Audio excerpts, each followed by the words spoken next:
সূরা আল ইমরানের 1 এবং 2 নম্বর রুকু। দুই রুকুর আলোচ্য বিষয় হলো তাওরাত এবং ইনজিলকে সত্যতা স্বীকার করে, মানে সত্য গ্রন্থ হিসেবে স্বীকার করে নেওয়া হয়েছে আল কোরআনের। তারপর হলো কুফরির পরিণাম, জান্নাত জাহান্নাম এবং বদর যুদ্ধের কাহিনী কিছু। তারপর হলো ইসলাম একমাত্র জীবন বিধান। এ হলো এই দুই রুকুর আলোচ্য বিষয়। এখন যদি পড়ি 2 নম্বর আয়াত, আল্লাহ এক চিরঞ্জীব শাশ্বত সত্তা, যিনি বিশ্বজাহানের সমগ্র ব্যবস্থাপনাকে ধারণ করে আছেন, আসলে তিনি ছাড়া আর কোনো ইলাহ নেই। অনেকেই কিন্তু বা আগেও মানুষ শুধু আল্লাহর পাশাপাশি আল্লাহকে স্বীকার করতো মুশরিকরা। আল্লাহর পাশাপাশি কিন্তু আরও রব, ইলাহ, মাবুদ হিসাবে আরও বিভিন্ন ধরনের জিন এবং ফেরেশতাদের এবং বিভিন্ন ধরনের মূর্তিকে তারা বিভিন্ন ক্ষমতার অংশ হিসেবে মনে করত। এখানে বলছে যে আল্লাহ সারা পৃথিবীকে নিয়ন্ত্রণ করে, আল্লাহর বিশ্বজগৎ চালাচ্ছেন এবং বিকল্প কেউ নাই, সমকক্ষ কেউ নাই, এবং সারা পৃথিবীর শাসন, কর্তৃত্ব, ক্ষমতা এবং উপাস্য একমাত্র আল্লাহ। 3 এবং 4 নম্বর আয়াত, তিনি তোমার উপর এক কিতাব নাজিল করেছেন যা সত্যের বাণী বহন করে এনেছে এবং আগের কিতাবগুলোর সত্যতা প্রমাণ করছে। এর আগে তিনি মানুষের হেদায়েতের জন্য তাওরাত ও ইনজিল নাজিল করেছিলেন, আর তিনি মানদণ্ড নাজিল করেছেন। এখন যারা আল্লাহর বিধানসমূহ মেনে নিতে অস্বীকার করবে তারা অবশ্যই কঠিন শাস্তি পাবে। আল্লাহ অসীম ক্ষমতার অধিকারী এবং তিনি অন্যায়ের শাস্তি দিয়ে থাকেন। এখানে ওই যে তাওরাত এবং ইনজিলের যখন ওই যে বাইবেল, বাইবেলের 2টা অংশ, তাওরাত এবং ইনজিল দিয়ে তাওরাতের 5টা অংশ আর ইনজিলের 4টা অংশ মিলে তারা বাইবেল হিসেবে এটা এখন পাওয়া যায়। ওই 2টা গ্রন্থ এই কোরআনের সত্যতা স্বীকার করে। কিন্তু এখানে অনেকে বলে যে তাওরাত এবং ইনজিলের যে বিকৃতি হয়ে গেছে, তাহলে এটাকে কেন কোরআনে সত্য বলে কেন স্বীকার করে? এটা তো বিকৃতি হয়ে গেছে। এখানে বিকৃতি হয়েছে বলতে যে তাওরাত ইনজিল আগে সঠিকভাবে ছিল এবং এটা নবীকে দেওয়া হয়েছিল, ওই বিষয়টাকে স্বীকার করে। কিন্তু এখন নষ্ট হয়ে গেছে, বিষয়টা এরকম না যে নষ্ট হয়ে যাওয়ার পরে এটাকে স্বীকার করে নিচ্ছে। ব্যাপারটা এরকম না। ব্যাপারটা হলো তাওরাত এবং ইনজিল তাওরাতুল মুসা আলাইহিস সালামের উপর নাজিল হয়েছিল, বা সঠিক হিসেবে হয়েছিল, এবং ঈসা আলাইহিস সালামের উপর ইনজিল নাজিল হয়েছিল, ওই বিষয়টাকে স্বীকার করে। এখন পরবর্তীতে কী হয়েছে ওইটাকে সঠিক ওইভাবে কিন্তু কোরআনে বলে না। কোরআনে বিভিন্ন জায়গায় আছে যে এটা বিকৃতি হয়ে গেছে, বিকৃতিটাকে স্বীকার করে না। যেটা নাজিল হয়েছিল ওইটাকে স্বীকার করা হয়েছে, এটা বলা হয়েছে।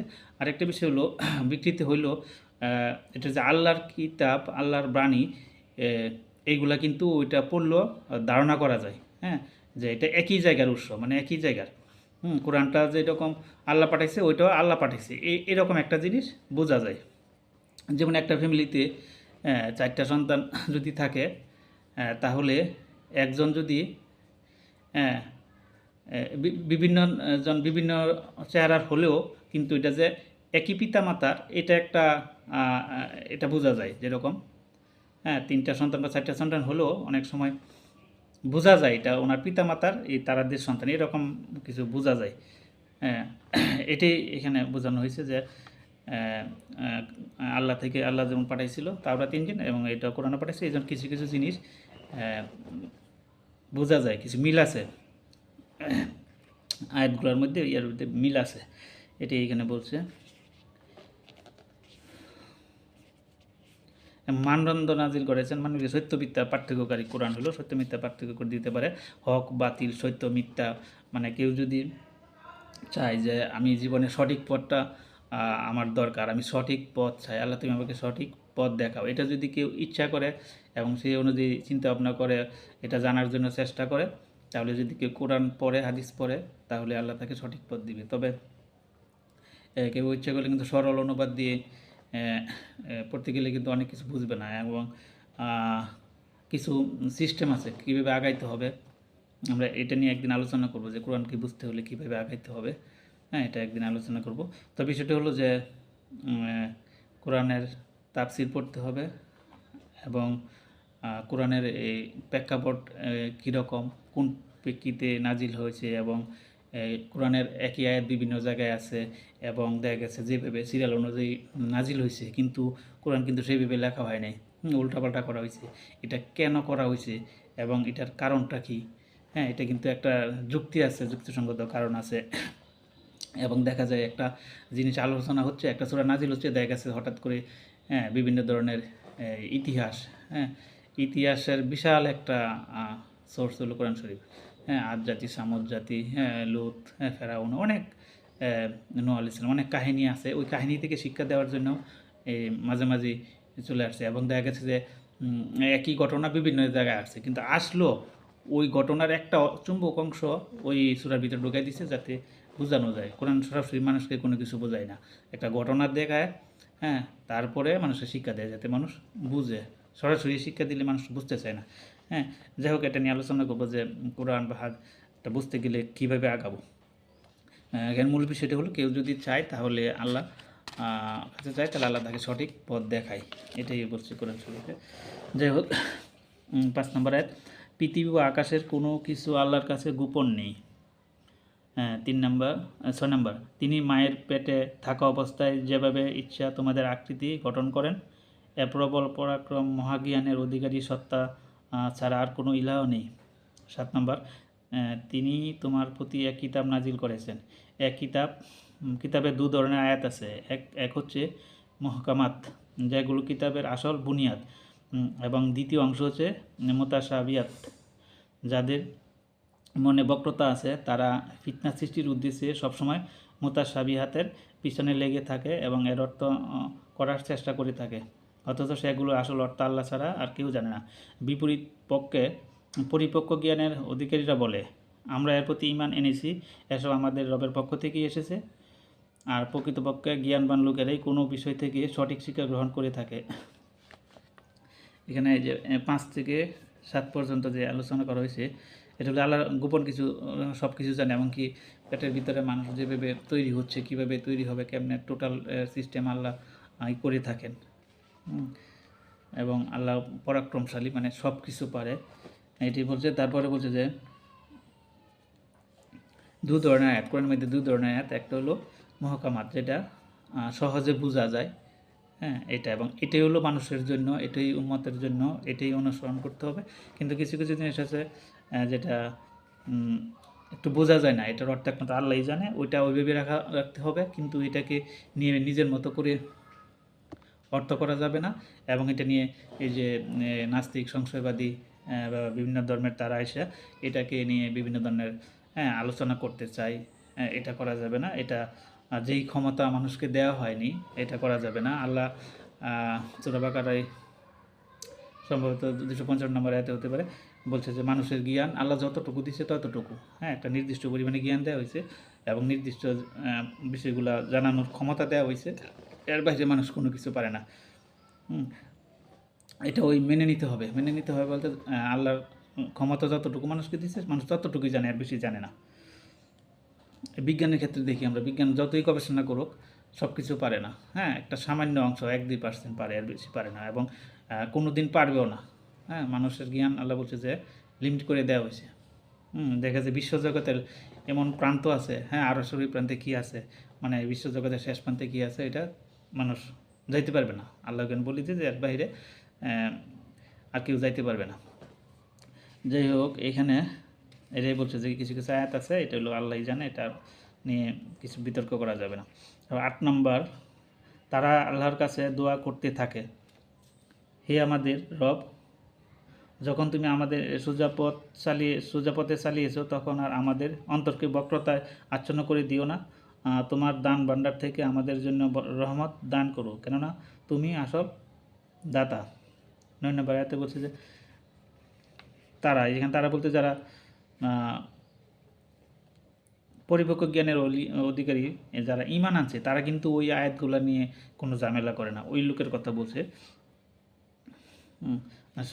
সঠিক পথে দেখানোর জন্য বলছে, বক্রতা হ্যাঁ, মানুষ বক্রতা বলতে মানুষ কিন্তু যখন সরল পথ থেকে মানে সঠিক রাস্তা থেকে ভুল রাস্তায় চলে যায় অথবা মানুষকে ভুল পথে নিয়ে যায়, ওই ধরনের বক্রপথে যাতে আমাদেরকে না নিয়ে যায়, এটা বলা হয়েছে। তারপরে 9 নম্বর আয়াত, হে আমাদের রব, অবশ্যই তুমি সমগ্র মানবজাতিকে একদিন একত্র সমবেত করবে, যে দিনটি আগমনের ব্যাপারে কোনো সন্দেহ নেই, তুমি কখনো ওয়াদা থেকে বিচ্যুত হও না।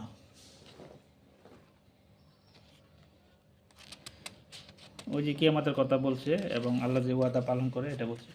যাই হোক, এরপরে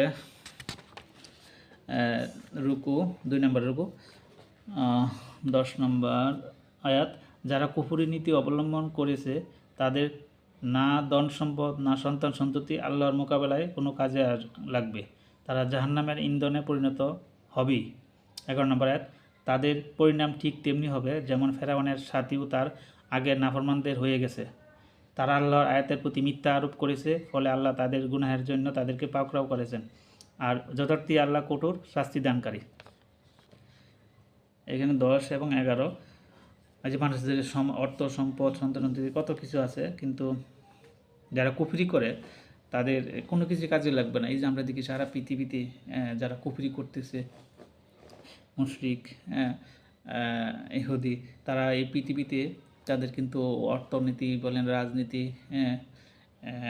সামরিক প্রভাব, ক্ষমতা, পৃথিবী কিন্তু তারাই লিড দিচ্ছে, কিন্তু কুফরিতে লিপ্ত আছে। অতএব তারা পরবর্তীতে জাহান্নামে ইন্ধনে পরিণত হবে, তাদের পরকালে আর কিছুই নেই।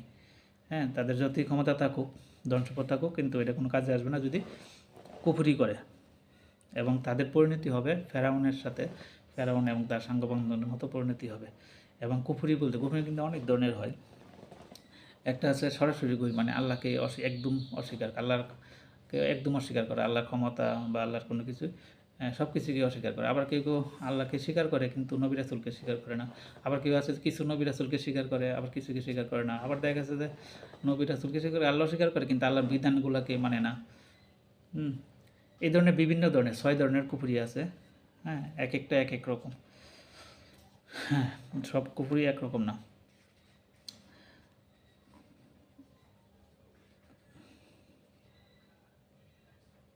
যেমন আমাদের যে দেশে বা যেটা, এটা একটা ধরনের যে আল্লাহর বিধানে কিন্তু বিচার করতেছেন। আমাদের দেশে যে রাজনীতি, তার কিন্তু আমাদের দেশে কিন্তু রাজনীতি যারা সরকার গঠন করে তারা কিন্তু আল্লাহর বিধান অনুযায়ী আইন আদালত এটা কিন্তু করতেছে না। এটাও কিন্তু এক ধরনের কুফরি। হ্যাঁ, আমরা কিন্তু তাদেরকে নির্বাচিত করে ক্ষমতায় বসেছি, এটাও একটা কুফরির অংশ। কারণ আল্লাহ বলছে যে আমার বিধান অনুযায়ী দেশ চালাইতে হবে, বলে আইন আদালত আইন এগুলো আল্লাহর বিধান অনুযায়ী মানে কোরআন অনুযায়ী করতে হবে। এটা এক ধরনের কুফরি। 12 নম্বর, কাজী হে মুহাম্মদ, যারা তোমার দাওয়াত গ্রহণ করতে অস্বীকার করলো তাদের বলে দাও, সেই সময় নিকটবর্তী যখন তোমরা পরাজিত হবে এবং তোমাদের জাহান্নামের দিকে তাড়িয়ে নিয়ে যাওয়া হবে, আর জাহান্নাম বড়ই খারাপ আবাস। 13 নম্বর, তোমাদের মধ্যে সেই দুটি দলের মধ্যে একটি শিক্ষার নিদর্শন ছিল, যারা পরস্পর যুদ্ধে লিপ্ত হয়েছিল, মানে বদর যুদ্ধে পরস্পর লিপ্ত হয়েছিল। একটি দল আল্লাহর পথে যুদ্ধ করছিল, অন্য দলটি ছিল কাফের। হ্যাঁ, একটা তো কাফের ছিল মানে মুশরিকরা ছিল, আর মুসলমান ছিল। চোখের দেখায় লোকেরা দেখছিল কাফেররা মুমিনদের দ্বিগুণ, কিন্তু ফলাফল প্রমাণ করলো যে আল্লাহ তার বিজয় ও সাহায্য দিয়ে যাকে ইচ্ছা সহায়তা দান করেন। অন্তর্দৃষ্টি সম্পন্ন লোকদের জন্য এর মধ্যে বড়ই শিক্ষণীয় বিষয় রয়েছে। এখানে বলা হয়েছে যে বদর যুদ্ধে কিন্তু মুসলমান ছিল কিন্তু কত 313 জন, আর ওইদিকে ছিল 1000 জন, মানে 3 গুণ ছিল। কিন্তু আল্লাহ মুমিনদের চোখে, মুসলমানদের চোখে তাদেরকে দ্বিগুণ দেখাইছে, যাতে মুসলমানরা শক্তিশালী হয়, মানে প্রাণবন্ত থাকে এবং বিজয়ী হবে এরকম একটা। আর যদি ওই পাশে বেশি দেখাইতো তাহলে হয়তো ভয় সৃষ্টি হতো। এই জন্য আল্লাহ তাদেরকে দ্বিগুণ দেখাইছে, 3 গুণ দেখায় না। এটা আল্লাহ মুসলমানদের সাহায্য করছে। এখান থেকে শিক্ষার বিষয় হলো যে শুধু শক্তি দিয়ে যুদ্ধে বা কোনো জায়গায় বিজয়ী হওয়া যায় না। আল্লাহ অল্প সংখ্যক দিয়েও অস্ত্রশস্ত্র না থাকলেও আল্লাহ বিজয়ী করতে পারে, এবং এই বিশ্বাস, মনোবল, এই মান আমাদের অর্জন করতে হবে। এখন কিন্তু আমরা যেইভাবে চলতেছি বা সারা পৃথিবীর যে সিস্টেম, আমরা মনে করি যে একমাত্র ওই অস্ত্র দিয়ে ক্ষমতা দিয়ে সব কিছু করে ফেলবো, কারণ আমাদের ইমানি শক্তি কমে গেছে। এই জন্য আমরা এখন ওই অস্ত্রের উপর নির্ভরশীল হয়ে গেছি, অর্থনীতির উপর নির্ভরশীল হয়ে গেছি। আমাদের ইমানের যেই শক্তি যেটা ওই সময় ছিল, ওইটা কিন্তু এই মুহূর্তে আমাদের মুসলমানদের মধ্যে তেমন দেখা যায় না। আমরা কিন্তু এখন নির্ভরশীল হয়ে গেছি, মানে ক্ষমতা মনে হচ্ছে যে হ্যাঁ টাকা, অর্থ, ক্ষমতা এবং কী বলে অস্ত্রের উপরে। হ্যাঁ, এটাই কিন্তু এখানে বলছে।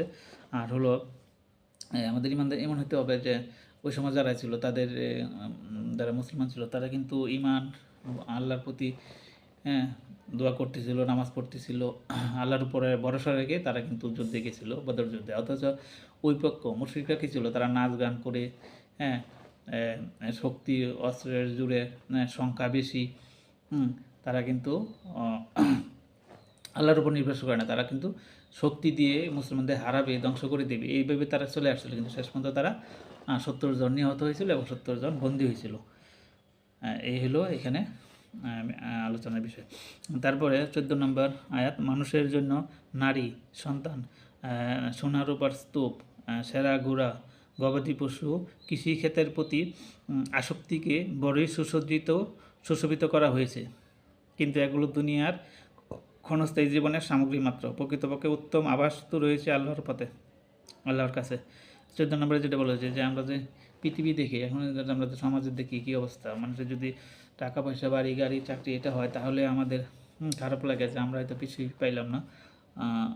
ওগুলা অর্থনীতিটাকে, মানুষের ক্ষমতা, প্রভাব, টাকা পয়সা, চালচলনের ভাবমূর্তি, এগুলা আমরা অনেক কিছু মনে করি, এবং আমাদের যদি কোনো কিছু ক্ষয়ক্ষতি হয় তাহলে আমরা কষ্ট পাই, এবং পৃথিবীটার যে চাকচিক্য এগুলোর প্রতি আমরা দুর্বল হয়ে যাই।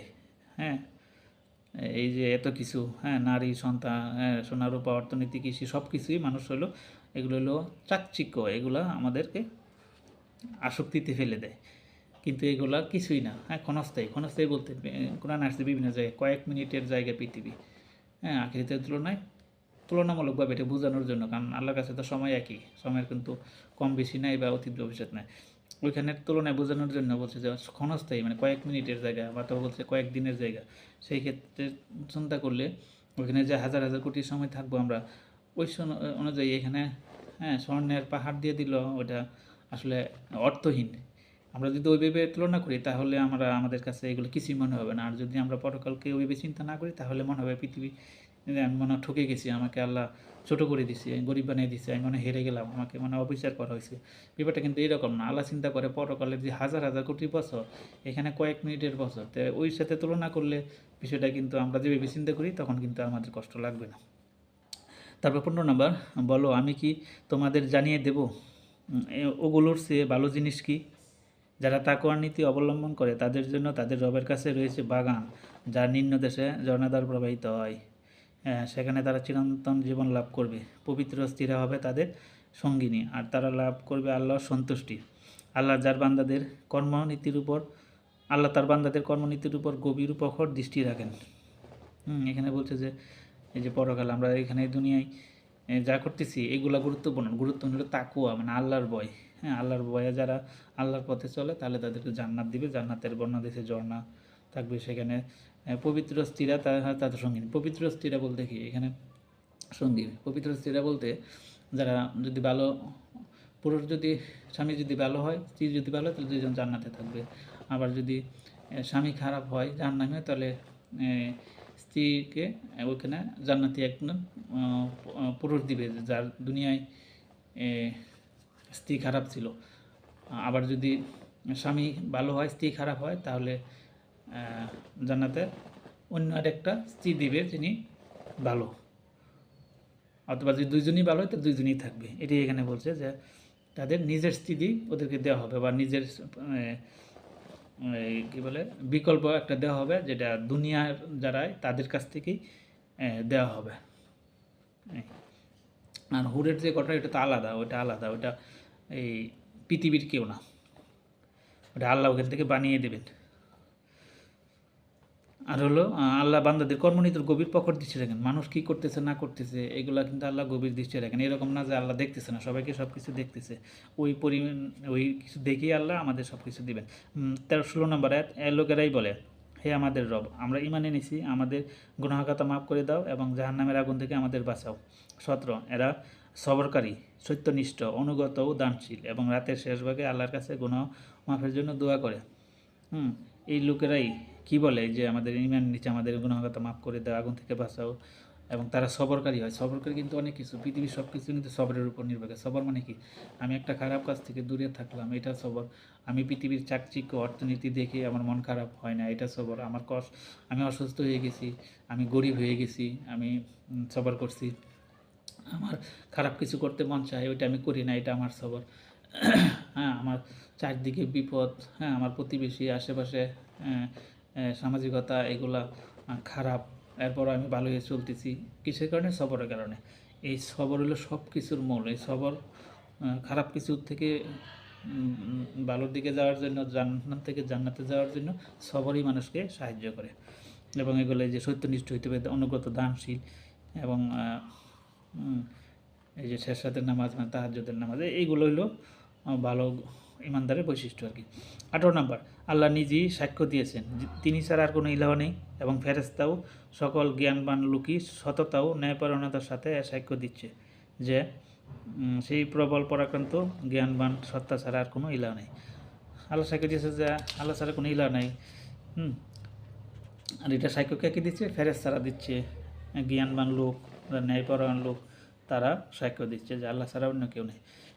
ফেরেশতা কিন্তু আল্লাহর সবচেয়ে কাছের, আল্লাহর কর্মচারী বা আল্লাহর বান্দাদের চালানোর জন্য তাদেরকে নিয়োগ করে রাখা হয়েছে।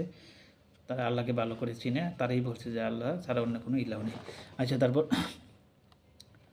19 নম্বর আয়াত, আল্লাহর নিকট ইসলাম একমাত্র দিন, জীবন বিধান।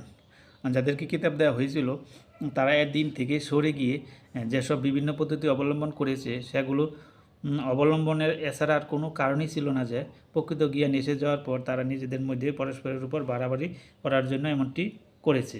আর যে কেউ আল্লাহর বিধান ও নির্দেশে আনুগত্য করতে অস্বীকার করে তার কাছ থেকে হিসেব নিতে আল্লাহ মোটেই দেরি হয় না। 19 নম্বর আয়াতে বলছে যে ইসলাম একমাত্র জীবন বিধান, আর কোনো কিছু নাই। এবং যারা এই কিতাব আসার পরেও যারা বলতে মুশরিক হতে পারে বা ইহুদি খ্রিস্টান, বিশেষ করে ইহুদি খ্রিস্টানরা, তারা কিন্তু এই দিন আসার পরেও কিন্তু এখান থেকে সরে গিয়ে তারা নিজেদের পড়াশোনাতে বাড়াবাড়ি করছে। বাড়াবাড়ি বলতে কি, তারা নিজেদের গ্রুপিংয়ের কারণে, নিজেদের স্বার্থের কারণে, কারণ ইহুদি এবং খ্রিস্টানরা বিভিন্ন গ্রুপে বিভক্ত ছিল, হ্যাঁ, এবং এক এক গ্রুপের জন্য এক একজন নেতা বা লিডার বা আলেম এই ধরনের ছিল প্রতিটা গ্রুপে। তারা এই ধর্মে আসতে চায় নাই, কারণ মুসলমান হলে এখানে আসলে তাদের ওই যে নেতাগিরি, নিজের স্বার্থ, কারণ তারা প্রতিটা লিডার বা প্রতিটা নেতা তারা ধর্মীয়ভাবে বিভিন্ন ধরনের কি বলে নজরানা দিত, এই যে পীরদের যেভাবে দেয় মানুষ, এই ধরনের তারা একটা নেতাগিরি করতে পারতো, তাদেরকে সম্মান দিত, তাদেরকে অর্থনৈতিকভাবে তারা লাভবান হয়েছিল। এইগুলা কারণে তারা কি বলে আলাদা গ্রুপিং করছিল এবং ইসলাম ধর্মটা গ্রহণ করে নাই। কারণ ইসলাম ধর্মে আসলে তাদের এই আলাদা যে ভাবমূর্তি, তাদের যে ক্ষমতা, দুনিয়াবি যে স্বার্থ, এটা থাকতো না, হ্যাঁ, মুসলমান হলে। আর তাদের ভিতরেও আলাদা গ্রুপিং হয়ে গেছিলো। কারণ হলো মানুষ যখন গ্রুপিং হয় তখন আলাদা একজন নেতা হয়, তাকে কিন্তু ঘিরে একটা পরিবেশ তৈরি হয়, সে এখানে নেতা। কিন্তু যখন একজন হয়ে যায়, একসাথে হয়ে যায়, তখন কিন্তু সবাই আর লিডারশিপে থাকে না, তাদের মধ্যে কমতি হয়। কারণ তখন একজন হয়তো হবে, তা আলাদা আলাদা ওই ধরনের প্রভাব খাটানোর মতো পরিবেশ থাকে না। এই জন্য কিন্তু গ্রুপিংটা হয়।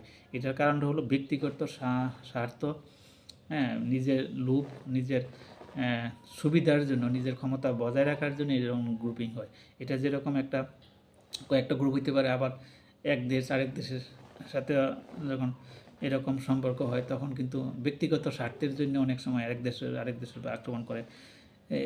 মানে নিজের ব্যক্তির স্বার্থের জন্য, বস্তুবাদী হওয়ার জন্যই মানুষ কিন্তু এই ধরনের অপকর্মে লিপ্ত হয়। এবং এই ইসলামে আসলে তাদের যে সমস্যা হবে, তাদের যেহেতু খারাপ সিস্টেমে তারা চলতেছিল, তাদের লাভ ছিল, এটা তাদের জন্য